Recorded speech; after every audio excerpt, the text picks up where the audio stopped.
I think we can all agree that everyone's favorite part about Beyblading is going to be the tournaments. Whether you're there to win or you're there to socialize and hang out with your friends, or a little bit of both, I think this video will have something for everyone whenever it comes to best practices at your tournaments. Starting off, I want to talk about best 1-of-1 first to 5 points. In this format, it's pretty easy to get quick wins with an extreme finish, 1-over finish, because 3 and 2 points immediately is a game win. And then at the same time, that also means a quick game loss. That means games could be over with just 2 rips. Attack types will earn quick wins, but could also cause quick losses. Risky aggressive combos will have a harder time unless used extremely consistently.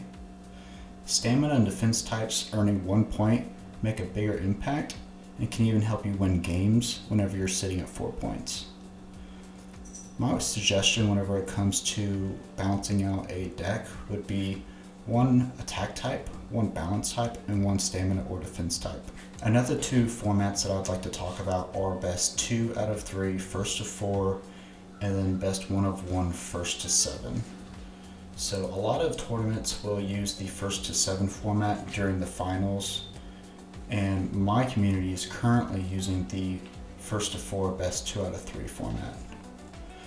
Attack types will earn wins faster because you can win almost as quickly as a first to 5. The only difference is if you get an extreme and a spin finish, that's game. Whereas in the first to 5, you could get an extreme, a spin finish, and there's still a chance for you to come back. Stamina types will have a more difficult time whenever it comes to winning because you're playing a minimum of 6 games. And if you're playing with mostly stamina defense, that's going to go up drastically because you're usually only earning 1 to 2 points per game. Which means, again, more games means more opportunity to make a mistake, more opportunities for your opponents to get the edge and win 1-over on you. Whenever it comes to best 2 out of 3 first to 4 and best 1-of-1 first to 7, my suggestion would be 2 attack types and 1 defense stamina type. That way you can get big points quickly and the game isn't prolonged any more than it needs to be. Next, I want to talk a little bit about tournament styles, and what I mean by that is more so like brackets or pods, which are usually used in large tournaments that usually consist of 4 to 6 players in a pod where you play everyone at least once. There's also another version of pods where you don't necessarily play everyone at least once if there are an absurd amount of players. So for example, at Beycon, we did use groups, which is similar to pods, because there was over 100 players. It just made more sense. There's also round robin. That's whenever it's essentially one large pod and everyone plays each other at least once. We used this format for our gym leader tournaments for the RWBA at my community in Fort Smith, Arkansas.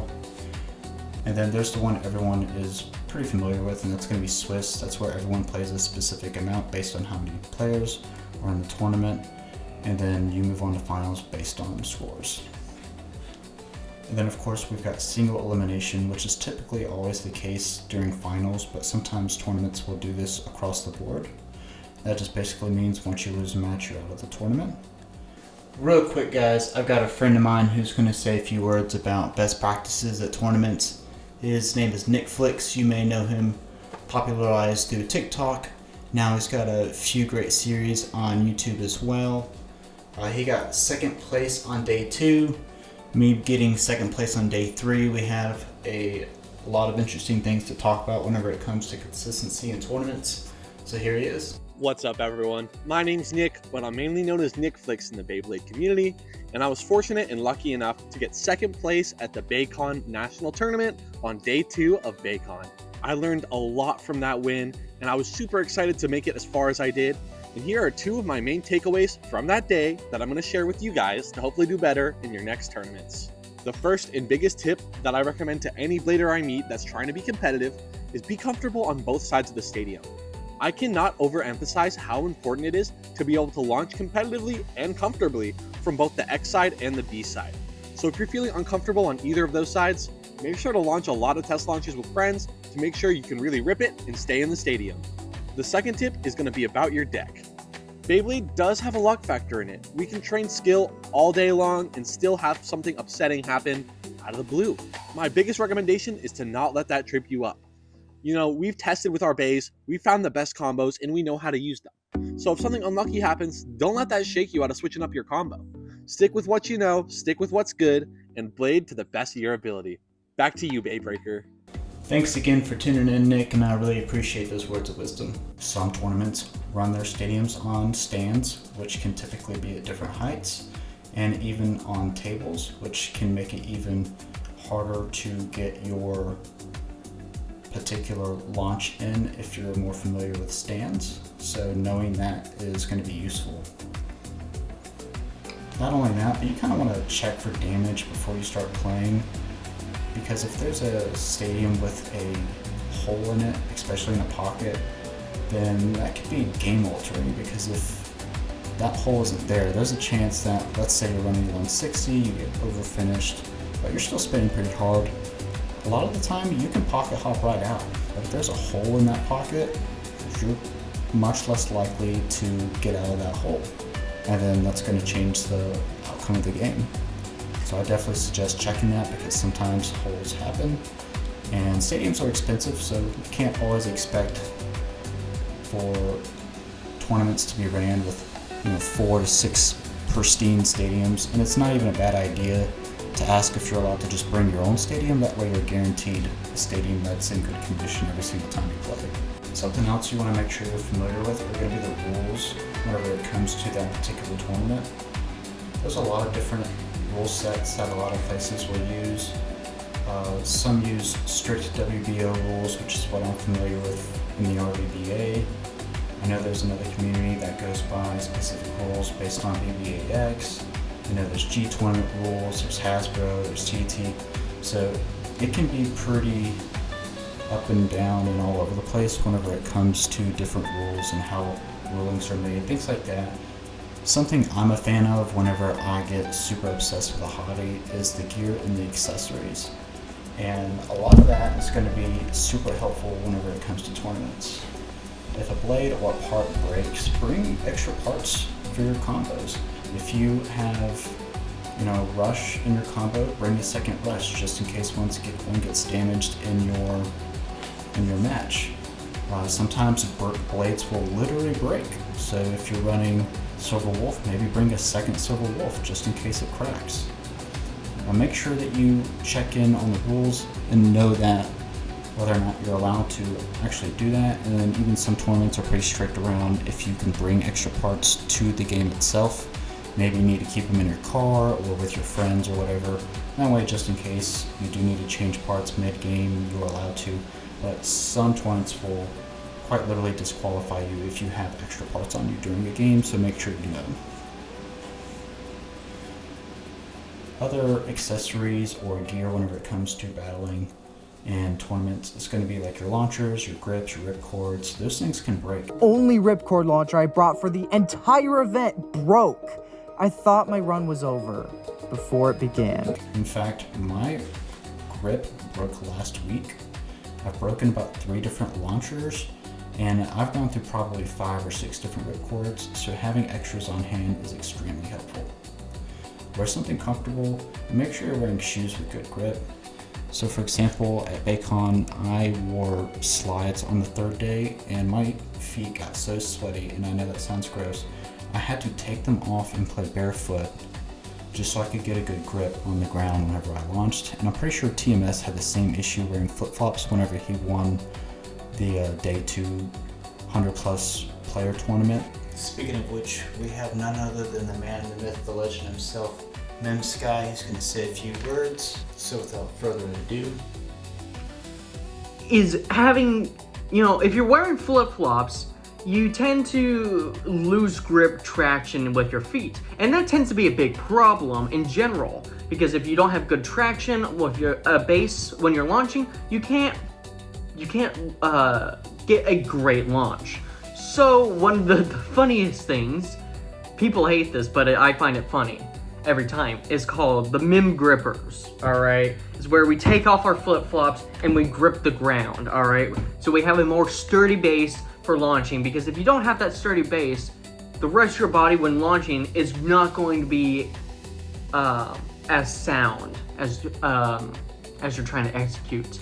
Dramatically has made me 10 times much more of a blader I am today than I was back before March, is watching what your opponent's gonna do. Is that once you get your muscle memory on down of where you're launching with your angles of wherever the heck you're launching your bay at, whether it be a drop launch, a flat launch, reverse X, doesn't matter what the technique is. Once you get that down, you have that muscle memory built on it. Then you can go ahead and start looking at where your opponents are launching. Once you realize where your opponent is launching, you can kind of map out where that bay is going to go. Whether it's going to be hitting that extreme, if it's going to hit a reverse X, doesn't matter what your opponent's going to do. You can figure it on out within those first 3 to 5 seconds. And then you can adjust your bay accordingly within those 5 seconds before the 3, 2, 1, let it rip happens. Thanks so much for tuning in, man. Let's get back to our gears and accessories. Make sure you get some combo testing in and make sure you know the strengths, weaknesses of not only your ability to use them, but just the parts in general. Understanding the meta is also extremely helpful. That way, whenever you run into a deck of Wizard Rod, Shark Scale, and Arrow Pegasus, you're already familiar with how you want to play against them and you're not surprised or caught off guard. You can usually find videos on YouTube pretty easily whenever it comes to the top decks, and a lot of YouTubers have a lot of great talking points whenever it comes to these blades, so just doing a little bit of research is not only helpful, but it's also fun. Picking your parts, it also doesn't hurt to have a scale so that you can weigh and figure out which ones are heavier or lighter depending on what it is that you're looking for out of that combo. And then rules around modifications like ratchet swapping, metal coat dies, and stickers are something you're going to want to know ahead of time just in case you are using any of those. And then make sure you're using combos that work best for your playstyle. If you are best at using attack types, but you feel obligated to run a Rod 160 Hexa, even though you suck at it, aka me, don't feel too pressured to use that. Use something that you're more comfortable with. Like I said before, having a scale is super helpful, and so is having a digital caliper. I know that seems a bit extra, but whenever you're talking about maxing out your potential to do well in a tournament, and if bay height is something that's particularly important, then I would definitely suggest having a digital caliper. I think this is pretty relevant right now where we have CX bays that are super tall. We also have things like Shark Scale that are super low that are in the meta, and understanding how those different heights interact with different bays is going to be super helpful whenever you're trying to figure out what combos to use and how you want to counter them whenever it comes to launching and matching up when you're shuffling. There's been a couple of games where I regretted not checking my parts just because something bursted whenever it was highly unusual for that to happen. And whenever something is super unusually not bursted, I bet it's probably because you didn't check your parts before you launched and you just used it in a game with some pretty high impact, and your ratchet or bit may have gotten a bit loosened up. That's why I say bring extra parts just in case something even gets damaged, because if you check your parts and something's damaged, you'll catch it right away. If you are recording and you need to review footage, make sure you ask about it as soon as you think so. So for example, if someone hits the shroud when they're launching, or maybe someone launches too early, or the more popular one is going to be whenever there might have been air contact, you have to say something as quick as possible. You cannot sit there and let the match go through, and whether you win or lose afterwards, you say something, it is far too late. You gotta make sure you say something as soon as possible. Lastly, whenever it comes to battles, it's okay if you don't win. Winners are just losers who kept trying over and over again until they got better. Learn from your mistakes, continue to grow, develop your skills, and most importantly, have fun.